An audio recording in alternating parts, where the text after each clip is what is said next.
तर नमस्कार सगळ्यांना. मागच्या भागात आपण पाहिलं की साहिल आणि सुरजित हे एकमेकांशी फोनवर बोलत होते. तर तो इंग्लिश आणि हिंदी मिक्स करून बोलला. मी ठीक आहे, तू सांग. माझ्या बहिणीकडे तक्रार केलीस का? आधी तू माझा मित्र आहेस आणि मग माझ्या बहिणीचा नवरा. साहिल उत्तरला. मी फक्त तसंच बोललो. तिनेही तसंच सांगितलं का? भक्ती आणि अधिरा कशा आहेत? साहिलच्या आईने त्याला शांत राहून उत्तर द्यायला इशारा केला. ती ठीक आहे, तो म्हणाला. ठीक आहे दोस्त, सॉरी, माझा बॉस मला बोलवत आहे, नंतर फोन करतो, असं म्हणत त्याने फोन ठेवला. थोड्या वेळाने शारीरिक थकवा असूनही साहिल कामासाठी निघून गेला. भक्ती आणि तिथल्या बहिणींनी जोनाला आनंदी ठेवायचं ठरवलं होतं, कारण ती फक्त 1 आठवडा तिथे राहणार होती. सकाळी मुलं उठताच त्यांनी थोडं लिहिलं, वाचन केलं, नाश्ता केला आणि खेळायला लागली. 9 वाजता भक्तीचं लक्ष थेट अपार्टमेंटच्या कामाकडे लागलं. तिथे कामगार आले होते. साहिल तिथे नव्हता. जोनाला सोडून 20-22 मुलांपैकी 15 मुलं 1ली ते 3रीत आहेत. त्यांना योग्य शिक्षणासाठी शाळेत टाकणं चांगलं. भक्तीने सिस्टरला सांगितलं आणि ती सहमत झाली. 5 मुलांना थेट प्रवेश मिळाला, फी न भरता. अंजली सिस्टर हलक्या स्मितासह म्हणाली. छान आहे सिस्टर, अजून 10 मुलांचं काय करायचं? भक्तीने विचारलं. इथेच जवळ एक शाळा आहे, पण तिथे सगळ्यांना प्रवेश मिळत नाही, खूप मोठी देणगी मागतात. सिस्टर म्हणाली. ठीक आहे सिस्टर, मग सरकारी शाळा? ती खूप लांब आहे का? सरकारी शाळा इथून दूर आहे आणि तिथे दारुड्यांमुळे मला मुलांना पाठवायचं नाही. बिचारे शिकलेले लोक. देशात काय चाललंय बघितलंस ना? हो सिस्टर, पण आपण अशा लोकांमुळे मागे का हटायचं? भक्ती म्हणाली. ते चालणार नाही भक्ती. मी आधी खूप अनुभव घेतलेत. मला सरकारी किंवा खाजगी असा फरक नाही, पण मुलांचं भलं महत्त्वाचं आहे. लवकरच ही शाळा शहरात हलवली जाईल, मग काही अडचण राहणार नाही. तोपर्यंत आपण मुलांचं शिक्षण थांबवू शकत नाही सिस्टर. कोणी मोठ्या मनाने मदत केली तर बरं होईल आणि मुलांना शाळेत घेतलं जाईल. तुला काही माहिती आहे का?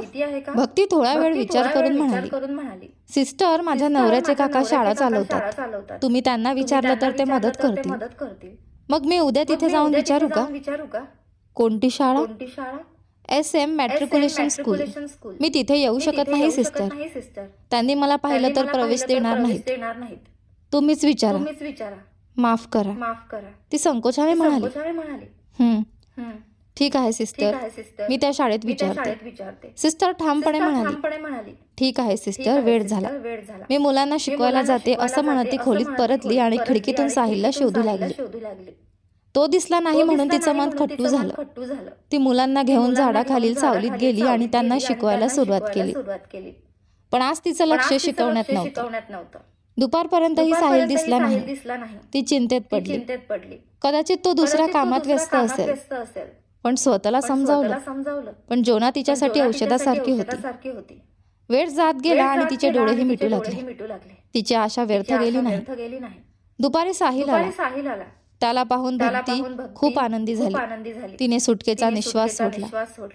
जरी साहिल शारीरिकदृष्ट्या बरा नव्हता, तरी त्याचं लक्ष कामावरच होतं. कडक उन्हात वेळोवेळी पाणी पीत कामावर लक्ष ठेवत होता. नंतर तो सावलीत बसायला गेला. नोकर धावत त्याच्या जवळ आले, काहीतरी संशयाने. भक्तीने मोठ्या डोळ्यांनी पाहिलं आणि कपाळावर आठ्या पडल्या. साहिलने आपले नेहमीचे 3 वेळचे जेवण कमी करून 2 वेळांवर आणले होते. तेही 2 वेळचे जेवण तो फक्त आईच्या जबरदस्तीमुळे घेत होता. भक्तीच्या विश्वासघाताला तो अजूनही पचवू शकत नव्हता. तो अशा अवस्थेत होता की ना नीट जगता येत होतं, ना मरता येत होतं. थोडंसंही ताण आला, रात्री झोप न लागणं किंवा दिवसभर विश्रांती न घेता काम करणं, तर त्याचं शरीर लगेच साथ देत नव्हतं. त्या सकाळी त्याच्या घशात थोडी खवखव सुरू झाली होती आणि वेळ जसजसा जात होता तशी ती वाढत होती. अंगात तापासारखं वाटत होतं. तो अपार्टमेंटचं काम पाहायला गेला होता आणि ते काम त्याच्या समाधानाप्रमाणे पूर्ण झालं होतं, पण त्याला सर्दी फ्लूची लक्षणं जाणवत होती. कडक उन्हात तो सावलीतल्या तंबूमध्ये जाऊन बसला आणि हातावर डोकं टेकवलं. हे पाहून कामगार त्याच्या जवळ आले. साहिलने पाणी मागितलं. त्याने थोडं पाणी चेहऱ्यावर शिंपडलं आणि थोडं पिऊन घेतलं. त्याला थोडा आराम वाटला. मग त्याने कामगारांना काम पूर्ण करायला सांगितलं आणि तिथून निघून गेला. दुरून भक्ती त्याच्याकडे पाहत होती. तोपर्यंत साहिल तिथून गेला होता. ती त्याच्या गाडीच्या दिशेने पाहत उभी राहिली. आज तिच्या मनाला आधीपेक्षा जास्त वेदना होत होत्या. तिला एक क्षण वाटलं की ती त्याच्या मागे धावत जावी. तेवढ्यात जोना धावत तिच्याकडे आली आणि म्हणाली, आई. त्या एका शब्दाने ती भानावर आली. तिने लगेच डोळ्यांवर हात ठेवून अश्रू पुसले. इथे काय करतेस?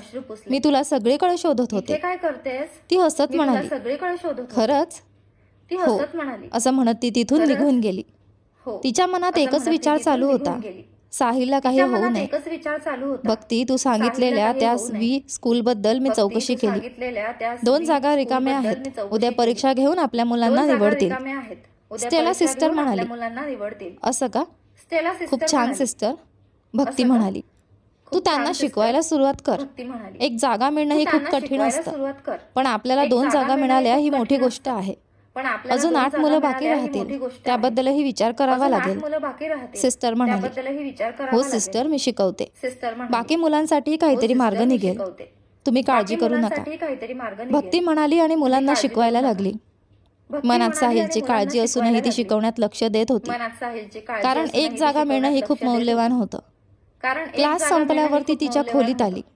साहिलची आठवण येताच तिने उशीमध्ये चेहरा लपवून रडायला सुरुवात केली. साहिल घरी परत आला तेव्हा तो खूप थकलेला होता. त्याने दुरूनच अधीराला झोपलेलं पाहिलं आणि त्याला थोडा दिलासा मिळाला. त्याने कामवाल्या बाईंना तिची काळजी घ्यायला सांगितलं आणि खाली आला. त्याचं डोकंही दुखत होतं म्हणून त्याने जोरदार कॉफी घेतली, पण काही उपयोग झाला नाही. ताप आणि घशातील वेदना तशाच होत्या. त्याला थंडी वाजू लागली आणि शरीर अनियंत्रितपणे थरथरू लागलं. त्याने तापाची गोळी घेतली आणि ब्लँकेटमध्ये स्वतःला गुंडाळून घेतलं. काकू, कशा आहात? उत्साही सुमारे 26 वर्षांची एक तरुणी आत आली. पहिल्याच नजरेत तिचं अप्रतिम सौंदर्य आणि लांबसडक काळे केस लक्ष वेधून घेत होते. साधा मेकअप, कपाळावर छोटी बिंदी, डोळ्यांच्या कडेला काजळ आणि ओठांवर गुलाबी लिपस्टिक. ती खूप साधी आणि सुंदर दिसत होती. स्वयंपाकघरात उभ्या असलेल्या साहिलच्या आईने हसत विचारलं, अगं वर्षना, कशी आहेस? तरी सगळे बरे आहेत ना? हो काकू, सगळे ठीक आहेत, ती आरामात बसत म्हणाली. जेवण केलंस का? हो काकू, सगळं करूनच आली आहे. हां, साहिल कुठे आहे? आणि आपला छोटा पप्पा? त्यावर आई म्हणाली, तो थोडा आजारी आहे म्हणून संध्याकाळीच आला. संध्याकाळी आला, तो खोलीत झोपलाय. बाळ कामवाल्या बाईजवळ होतं, कदाचित तेही झोपलं असेल, ती म्हणाली. अरे, अचानक काय झालं? खूप व्हायरल ताप चालू आहेत काकू. त्याने औषध घेतलं का? तो स्वतःसाठी हॉस्पिटलमध्ये जाऊन औषध सुद्धा घेत नाही. ताप जास्त वाटल्यामुळे फक्त तापाच्या गोळ्या घेतोय. माझा भाऊ कसा आहे? घरी नाही का? साहिलच्या आईने विचारलं. वर्षना तिच्या सख्ख्या भावाची मुलगी होती. ती म्हणाली, हो. ते घरी असते तर मी कशी आले असते आत्या? बाबा आणि भाऊ मुंबईला कॉन्फरन्ससाठी गेलेत. आई आणि मी आज संध्याकाळी इथे येणार होतो, पण ती दूरच्या लोकसभेला गेली. ती रात्रीच येईल म्हणून मी एकटीच आले. हो वर्षना, माझ्या भावाचा राग काही चुकीचा नाही, ती दुःखी स्वरात म्हणाली. ती पुढे म्हणाली, काय करायचं आत्या? साहिलचं आयुष्यही असंच विस्कटलं. वर्षनाचे वडील आणि साहिलची आई भाऊ बहीण होते. दोन्ही कुटुंबांची इच्छा होती की साहिलने वर्षनाशी लग्न करावं, पण साहिलला भक्तीवर प्रेम होतं म्हणून त्याने ठामपणे तिच्याशीच लग्न केलं. लग्नाच्या दिवशी वर्षनाच्या वडिलांनी सर्व विधी पार पाडले आणि निघून गेले. त्यानंतर आजपर्यंत त्यांनी त्या घराकडे वळूनही पाहिले नाही. आता साहिलचं आयुष्य असं उलतापालत झालं आहे हे कळूनही त्यांनी अजूनपर्यंत काहीच बोलणं केलं नाही. वर्षनाच्या वडिलांचं नाव विश्वनाथ मूर्ती. ते व्हीएम मॅट्रिक स्कूलचे प्रशासक आहेत. यात शाळेबद्दल भक्तीने अंजली सिस्टरला सांगितलं होतं. आपल्या भावावरच्या प्रेमामुळे त्यांनी आपल्या मुलाचं नाव विश्वानंद ठेवलं होतं, पण घरी त्याला साहिल म्हणायचे. वर्षनाला एक लहान भाऊही आहे. त्याने पदवी पूर्ण केली असून तो वडिलांसोबत शाळा सांभाळतो. साहिलची आई म्हणाली, हां, मला कळत नाही त्याचं आयुष्य कसं सावरायचं. माझा भाऊ माझ्याशी बोलला तरी मला थोडा दिलासा मिळाला. हां, कठीण आहे आत्या, बघू काय होतं, वर्षना म्हणाली.